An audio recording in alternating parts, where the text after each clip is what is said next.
I'm fucking with y'all.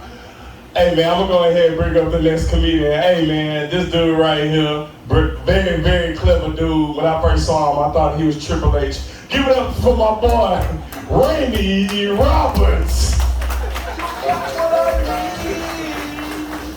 But you say he's just a friend. But you say he's just a friend. Oh, baby, you got what I need. You say he's just a friend. Alright, let's get it. That shit is dope. Alright. Hey everybody, my name is Randy Roberts. Where my white boys at? Where my white boys? Oh shit. Now, you may or may not have noticed that I'm white, but even though I'm white, I do have a lot in common with black stereotypes. I was raised poor. My dad left when I was a little kid. My name is Rainey. People have a hard time pronouncing that shit. I love smoking weed. When I walk, my dick gets in the way, so I'm limping everywhere I fucking go. But I got 5 kids, but I only claim 2. And I drive a piece of shit car that gets me racially profiled. But, I try not to judge people. I try to be a good person to everyone, regardless of who they are, be kind and understanding. Not make judgments. I'm an ally. And I'm just saying that because I hope that y'all don't judge me because of the color of my skin. Because much like you didn't have any choice in being born black, you didn't have any choice in being born brown, you didn't have any choice in being born whatever the fucking color you are. I didn't have any choice in being born lucky. That's all I'm saying. But I'm fully aware that I have white privilege, fully aware. I was raised poor as shit and I still have white privilege. Because if I was black and I talked as much shit to cops when I was a kid as I did, my name might as well be Michael Brown or whoever the fuck the cops are going to murder next time. But yeah, speaking of fucking with cops, the second favorite moment in my lifetime was when I gave a cop a dirty Sanchez. Me and my buddies were smoking weed in the woods like white kids do. And then all of a sudden these cops just showed up out of the woods out of nowhere.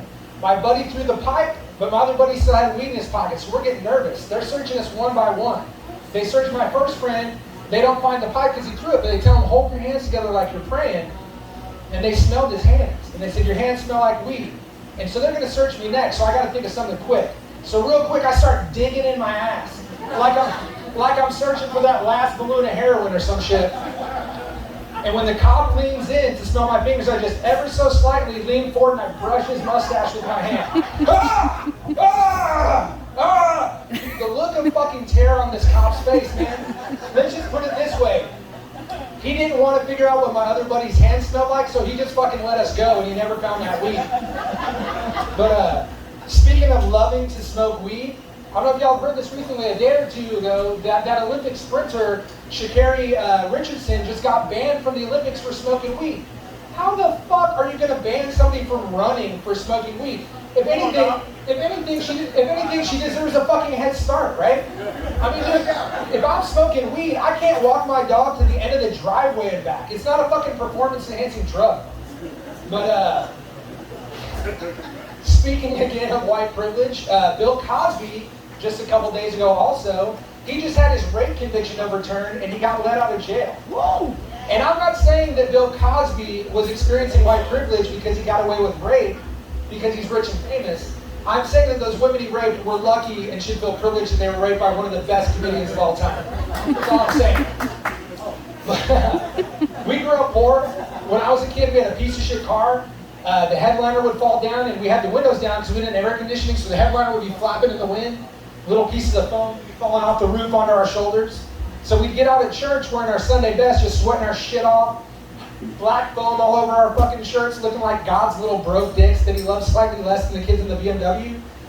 And it was at that moment, I was 11 years old, I remember it specifically. It was at that moment that I told myself, I'm never going to let my kids experience embarrassment like that. Which is why I don't take my kids to church no matter how much they beg me to be closer to God. But I have a piece of shit car. My headliner's falling down, my bumper's falling off, it's just a ragged piece of shit.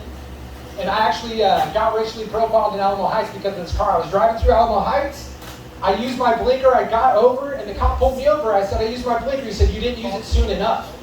I'm like, man, if that's not the best reason to pull over a car that's too broke to be driving through your community, I don't fucking know what is. But the look of disappointment on his face when he walked to the car and he saw I was white, It was like he was disappointed on behalf of white people everywhere. And then he looked in the back and he saw the car seats, and he's like, man, how many kids you have? Like 2 that I claim. And he just shook his head. He looked like he was about to start to cry.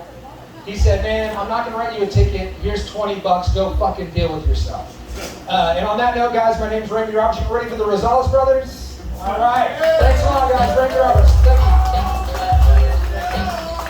Appreciate it. Hey, give it up for Randy Roberts, aka Triple H. That motherfucker looks just like Triple H. I don't give a fuck.